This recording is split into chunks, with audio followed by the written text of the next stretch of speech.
Pero syempre bago po tayo dumako sa atin pong issue at mga balita, dito po muna tayo sa ating food for the soul and food for the spirit.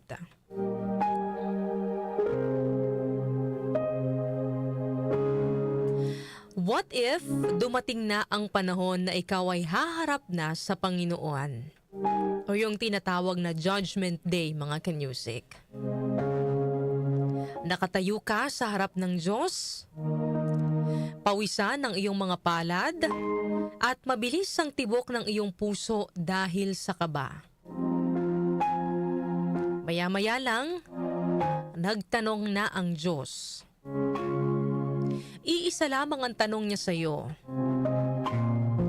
Kilala mo ba at tinanggap mo ba ang aking anak? Nagliwanag ang iyong muka at confident kang sumagot sa Panginoon. Opo, kilala ko po ang inyong anak.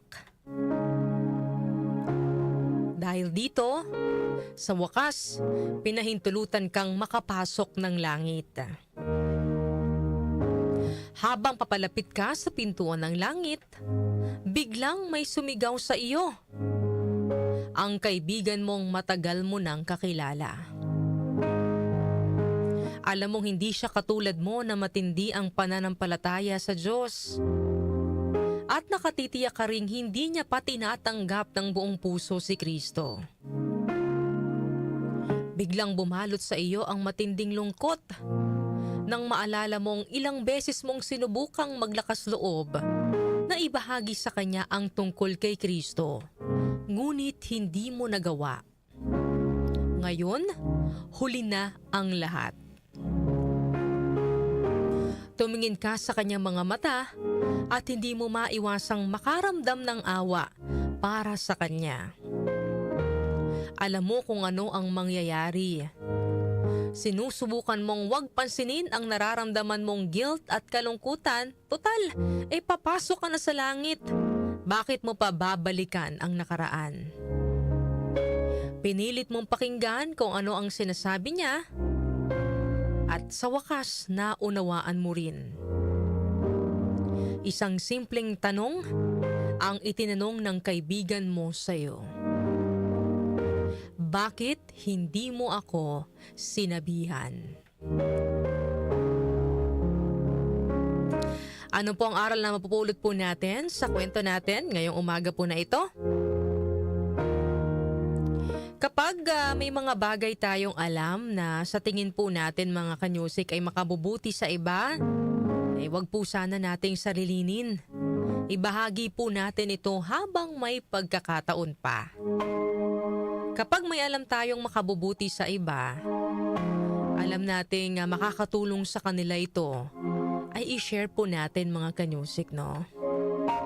Yes, medyo challenging sa panahon ngayon na magbahagi ng mga tungkol sa Panginoon at sa kung ano ang ating dapat ginagawa na ikalulugod ng Panginoon. Dahil marami ang sarado ang pag-iisip sa usaping ito mga kanyusik, no? O hindi kaya, hindi po sila interesado. Sa social media nga lang, 'di ba? Alam ko napapansin natin 'to mga kanyusik, no? Makikita natin na kapag mga tungkol sa Diyos o mga Bible verse ang nakapost, hindi po masyado pinapansin. Konti lang ang likes, konti lang ang shares. Pero kapag mga memes, mga prank, mga away, ang bilis mag-viral. Sinishare ng lahat. Pero pag tungkol po sa Diyos, kukunti lang. Minsan, ini-skip pa. Ini-scroll up agad. Pero magkagayon man mga kanyusik, wag po sana tayong mawalan ng gana na mag-share ng tungkol sa Panginoon sa ating kapwa. Not necessarily naman mga kanyusik na kailangan nating mangaral.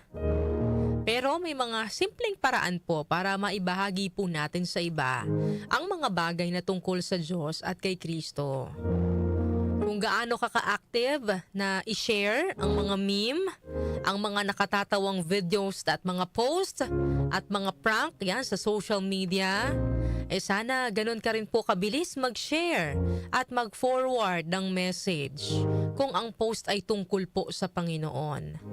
Sa mga ganong simpleng bagay mga kanyusik, no? Kumbaga na ibabahagi din natin sa iba yung salita ng Diyos or yung mga impormasyon na tungkol po sa Panginoon.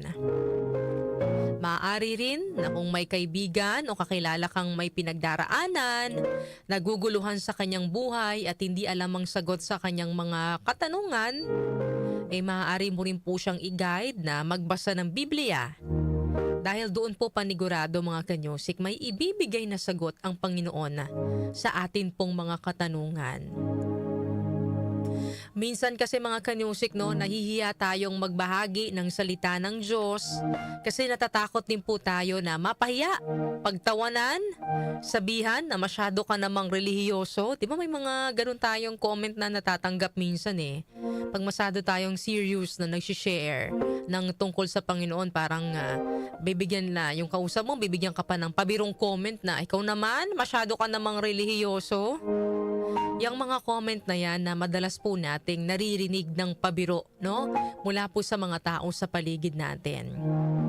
Hindi po natin makokontrol kung ano ang magiging reaksyon ng mga tao, pero ang mahalaga, nagawa po natin yung ating part sa kahit simpleng paraan.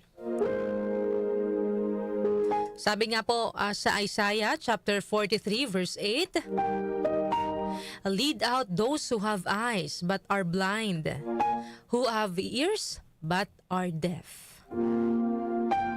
Kaya't hanggat kaya nating akayin ng iba mga kanyusik patungo sa kabutihan, gawin po natin.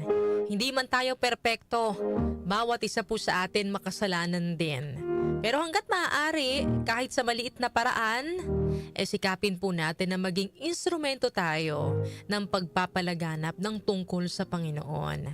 Gawin po natin ito sa pamamagitan ng ating mga salita, mag-reflect sa mga halimbawa sa ating mga kilos, at syempre po yung pagpapakita po ng malasakit sa ating kapwa. Yan po ang ating Food for the Soul and Food for the Spirit ngayong araw po ng Friday.